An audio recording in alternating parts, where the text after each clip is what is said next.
Y saludamos ahora al responsable de la primera empresa de Colombia, Ecopetrol. Señor presidente de Ecopetrol, Felipe Bayón, buenos días, gracias por atendernos. Julio, muy buenos días, un saludo especial para usted, sus oyentes y la mesa de trabajo. Primero que todo, reciba nuestra felicitación.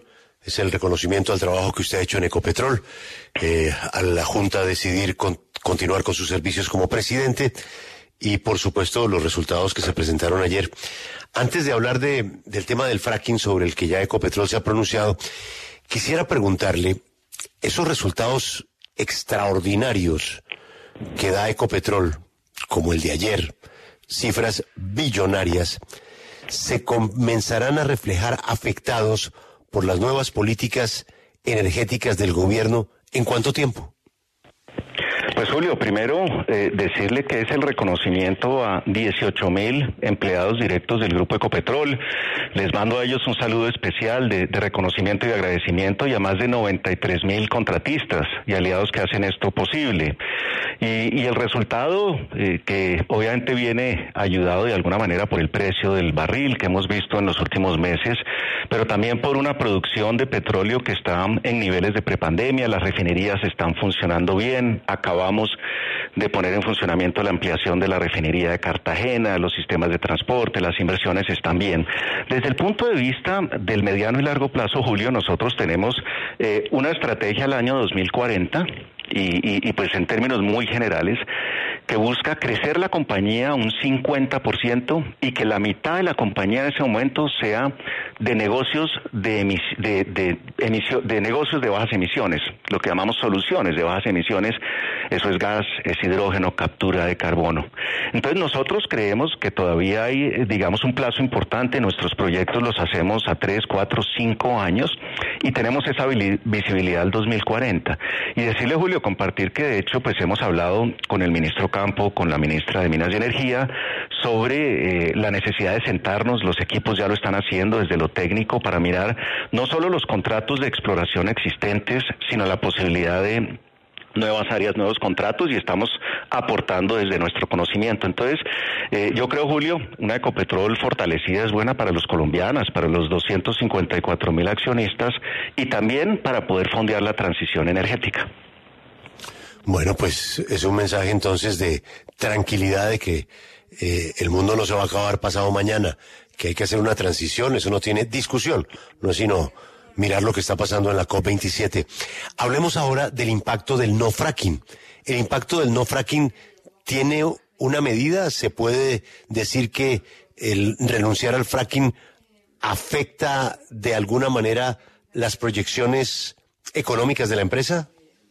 Pues Julio, desde el punto de vista de la posibilidad de hacer fracking en Colombia, nosotros en esta visión del 2040 que le comentaba hace un momento, la estrategia se llama Energía que Transforma, y habíamos incluido unos volúmenes de fracking hacia el final de la década, mitad y final de la década, y esto en el área del Magdalena Medio.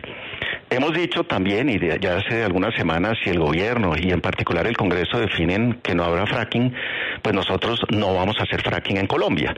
Le hemos pedido a la ANH suspensión de los términos de los contratos por unos 90 días, estamos esperando respuesta, y con ExxonMobil, nuestro socio, estamos deshaciendo los acuerdos comerciales que teníamos. Eso en Colombia, ¿qué tenemos que hacer? Buscar cómo llenar ese hueco, porque se genera, digamos, una necesidad de tener no solo crudos livianos, por ejemplo, para la refinería de Barranca Bermeja al final de la década, sino también más gas.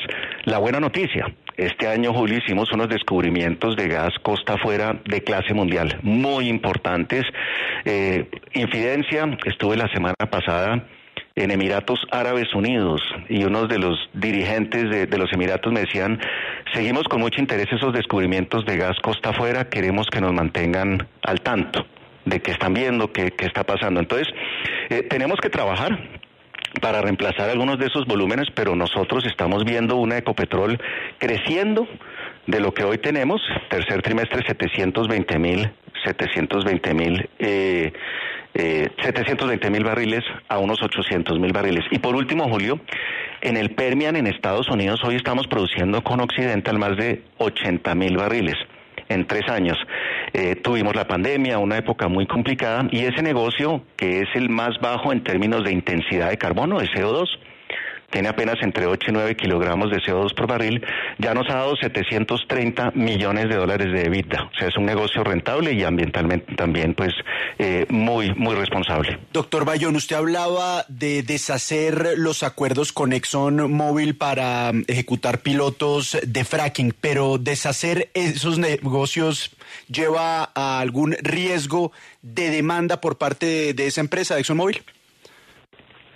Lucas, buenos días. Nosotros, precisamente la semana pasada me reuní con el responsable de Exxon de estos temas y conversábamos sobre el proceso que estamos haciendo. Entonces, cada uno volverá a tener sus contratos, Calais y Platero particularmente, pero yo no veo riesgo en los términos que usted lo menciona.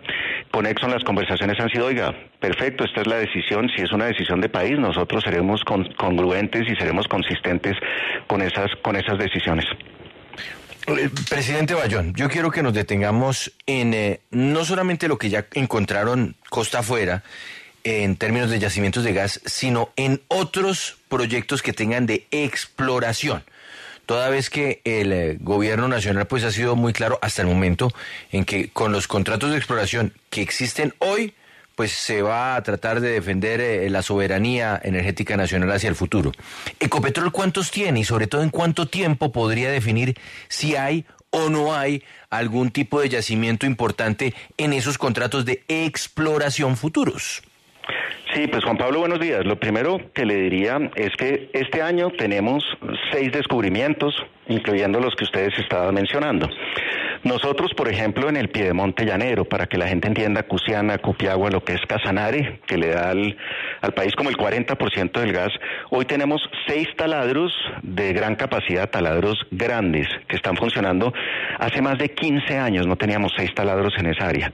O como el caso del offshore, hace 26 años no teníamos 2 taladros perforando simultáneamente. Entonces, hay un incremento importante en la exploración. Este año debemos terminar con unos 25 o 26 pozos. Hoy en día, Juan Pablo, nosotros tenemos, si miramos las oportunidades de exploración, unos 10 años de actividad. Quiere decir que vamos a hacer más sísmica, estamos disparando unos 2.000 kilómetros de sísmica al año, ese es el plan, y estamos reprocesando sísmica, que es coger datos que ya tenemos y aplicarles la última tecnología. Ahí podemos reprocesar 12.000 o 15.000 kilómetros cuadrados. Todo esto para decirle, hay muchísima actividad que estamos haciendo. Y como les comentaba, estamos con el Ministerio de Hacienda, con el Ministerio de Minas sentados mirando los equipos a nivel técnico, potenciales, cuáles son las áreas y qué más se podría hacer. Entonces, yo pensaría, Juan Pablo, un concepto fundamental es que el país no solo piense en seguridad energética, sino en soberanía energética, que tengamos nuestra propia energía para lo que necesitemos hacer en Colombia. Presidente Bayón, justamente sobre todo esto que usted anunció en la reciente rueda de prensa de los resultados del tercer trimestre de la compañía, usted también anunciaba que había algún tipo de contratos que se estaban comenzando a deshacer, como por ejemplo con ExxonMobil, y que tienen que ver con la tecnología pues de los no convencionales. Presidente, ¿esto generará algún impacto económico o pues algún tipo de penalización para la petrolera? Era el tema que estábamos comentando hace unos minutos y efectivamente no veo impacto como tal. Los equipos, digamos, han actuado en el marco de la regulación, de los permisos. Recordemos que uno de los pilotos no solo tiene el contrato con la ANH, sino licencia ambiental. Entonces, en ese sentido, tendremos que trabajar con la ANH y con las autoridades para ver la manera adecuada precisamente de devolvernos en términos de esos compromisos que habíamos adquirido. Quiero, presidente Bayón, que nos detengamos en el tema Venezuela.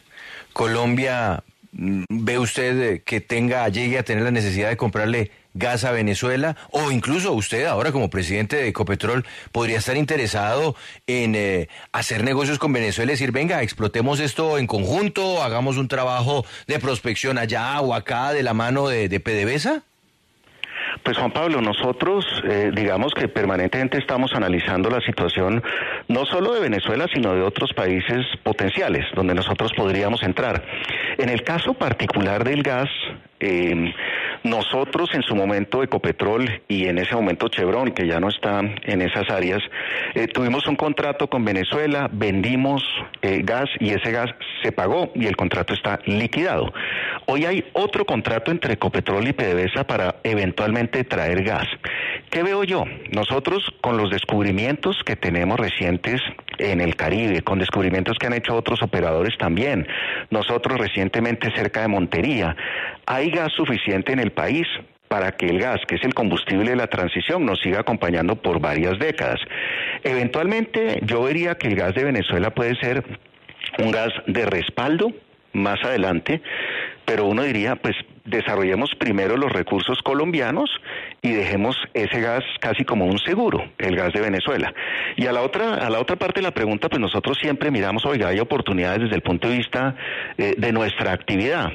Pero inclusive le digo, Juan Pablo, si los estimados que nosotros tenemos, si no hemos hecho, digamos, anuncios públicos sobre el gas costa afuera, son correctos, habría gas suficiente para el mercado nacional, que es obviamente nuestra primera prioridad, pero también habría posibilidad de pensar en mercados internacionales. Por eso les comentaba el interés de otros países en ver qué estamos haciendo con el gas. Y por último, el gas colombiano pues paga sus impuestos, sus regalías, tiene inversiones desde el punto de vista social también. Inclusive el gas colombiano tiene una huella de carbono más baja que el gas venezolano.